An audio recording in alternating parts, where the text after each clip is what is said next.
we spoke to the joint MD and CEO Sharad Mahendra about the benefits from the synergy and the benefits of the synergy of this acquisition. Hear out a slice of that conversation. See, yes, this is a very significant milestone in our journey of growth journey, and this is a very high quality asset. We have evaluated this asset on various parameters. Two of the benchmarks which are must for us for any opportunity which keeps coming in the market, the two tick boxes, the benchmark returns of mid to high teen IRRs, and also the build versus buy. So on these two parameters, this has been a very attractive, value accretive acquisition we have found. Because if we see in terms of if we have to build this entire asset at maybe the total portfolio size is 4.7 gigawatt, and with almost 63% solar and 27% wind, so 37% wind.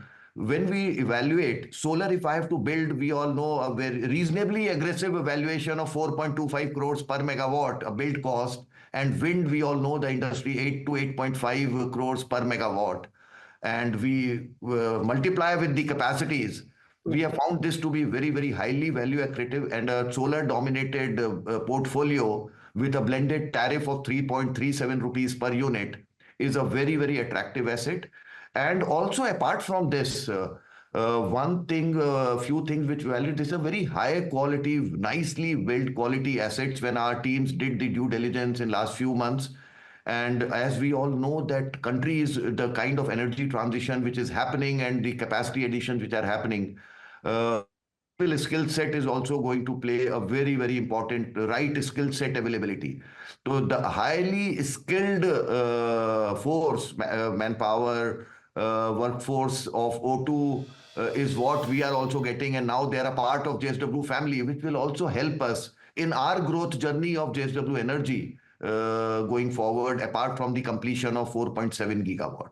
And just to give you an overview of this portfolio, 4.7, by June 25, 2.3 gigawatt of this portfolio will be fully operational. Part is already operational. So this will also help us in our capacity addition plan also. The acquisition also takes the company's locked-in generation capacity to around 25 gigawatts. How do you now see capacity addition taking place? Could we see the annual capacity increasing higher than the previous targets? Yeah, I'll just give you an overview that, as you rightly said, we had said maybe about 2.5 years back that 20 gigawatt by 2030 and 10 gigawatt by March 25 without any inorganic opportunities. We are on track to reach this close to 10 gigawatt by March 25. And O2 platform by June 25 of 2.3 gigawatt. And also there is another process in which we have the IBC process for a thermal asset where we have got we have been declared the successful bidder. The process is on. Maybe LOI and the completion of the deal may take few months. So with that, by June 25, with both the O2 already done, if that also happens, and 10 gigawatt of greenfield capacity, so we will be, that portfolio of thermal is 1.8 gigawatt. So we will be definitely in excess of 13 to 14 gigawatt. This is the number we are seeing by June 25. So we are definitely far ahead of 10 gigawatt by March 25. So yes, now with the pipeline of another 9.2 gigawatt with from JSW Energy portfolio and O2 also over and above 2.3, another 2.4 gigawatt. So the pipeline takes us to 24-25 gigawatt, and there are signed PPAs which have a timeline of 18 to 24 months for completion beyond 10 gigawatt. So definitely we will be accelerating our growth, and now we will be sitting on the desk and drawing board to work on our strategy 3.0 for FY30, and maybe soon we will be coming out with our numbers. We are working on that, definitely.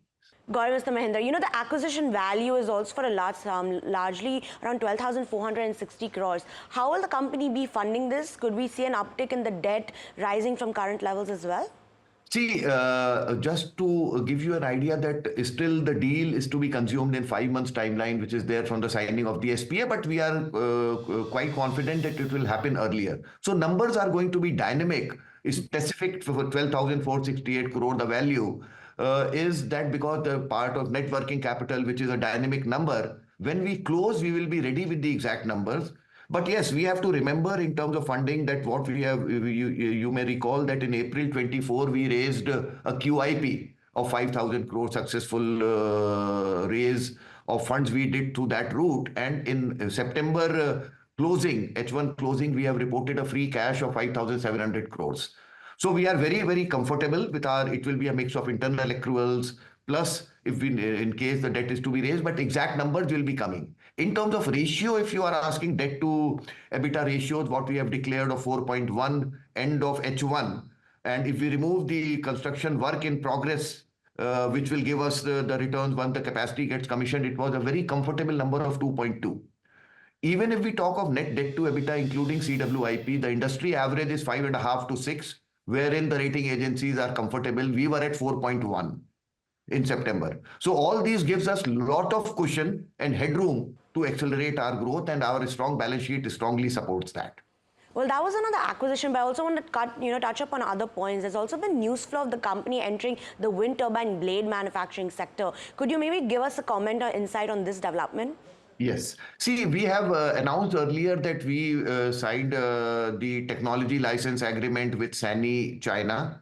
I'm happy to tell that the manufacturing facilities in India has started by SANY, and the rollout for our own captive requirements from that facility by SANY will start sometime maybe between January and February, maybe a month or two from now.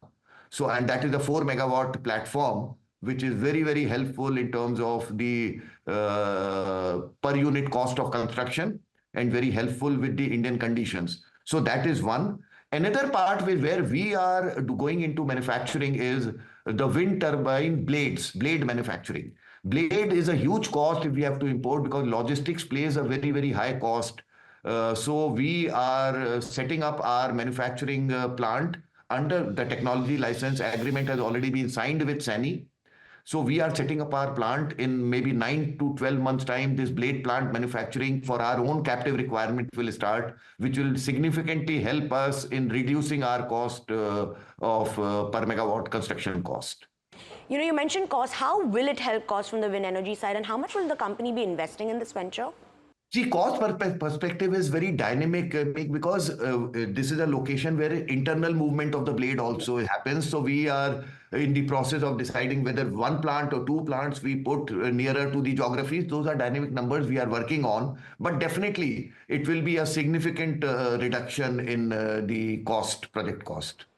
I also want to talk about, JSW Energy's foray into energy storage, which has been significant, 16.2 gigawatts of locked-in capacity. What kind of revenues could one expect from this area? And also, could you give us, the update of the 1 gigawatt battery energy project in June, the 12 gigawatt pumped hydro project due in around 48 months? How will the capacity addition in energy storage take place for the company? Yeah. See, I'll just come to first battery energy storage. The project is on track in terms of the construction, which is Asia's largest capacity at a single location of 1 gigawatt hour. We will be commissioning that in June. And part of the capacity is already tied up. Part is capacity, as the project was designed, is merchant, which will help us in evening peak hours when the demand is more. At times, the supplies are a constraint. So we expect that to commission the full capacity by June 25. Work is on full swing. Apart from that, as you said, 12 gigawatt hour of pump storage. Yes, for that, we have already signed the power purchase agreement. And now, maybe in a month, we expect the construction work on the site to start, because we have been working on the site for last more than a year to be ready. So it is a shovel-ready project now where we are starting. Over and above that, we have recently received the letter of award from UP also for a 9.6 gigawatt hour of pump storage project, on which also the site, our team has been working for more than a year.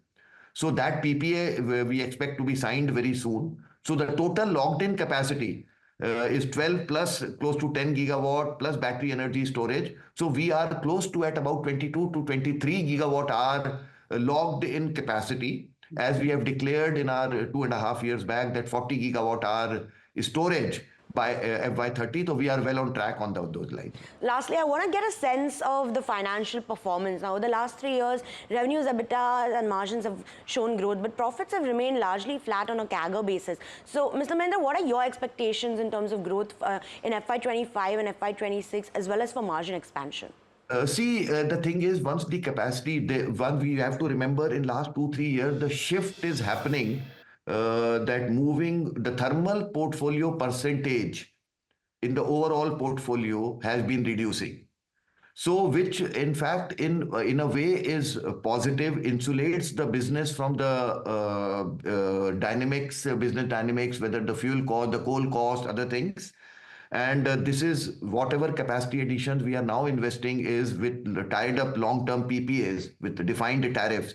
So better will be if we see revenue flat, may not carry that meaning, because revenue, once the percentage of renewable energy is there increasing, the revenue, it may not be the right benchmark to compare, because if the coal related thermal portfolio is reducing, that it will have an impact on the revenue. But more important will be the EBITDA margin and the PAT. We expect going forward with this range, this will definitely be significantly will be improving the EBITDA margins. We will see a large jump in the coming year is what I can say right now. Lastly, Mr. Mahendra, could you maybe give us a sense on how much the company earns per revenue per megawatt when it comes to wind, solar? See, we don't normally do that when we see the platform blended tariff. If we take because this is dynamic solar, which area, what is the CUF, what is the energy generation, what is the tariff. But if we take an example of O2 with a 4.7 gigawatt, and you can take a mix of solar and wind, and with the average CUF of maybe 29%, or 30% blended this thing, what is the energy generation, and the blended tariff of 3 rupees 37 paisa will give a significant idea of the revenue. But we have to keep in mind that the positive upsides which are there in the platform is that we at JSW have been doing our self O&M with a very, very highly qualified team. So, and then the O&M optimization overall, and the synergy is that 7 states where O2 platform is present. And out of that 5 states, already JSW Energy has a strong presence. So a lot of synergy will come in optimizing these costs and bringing the upsides in the EBITDA margins and the PAT.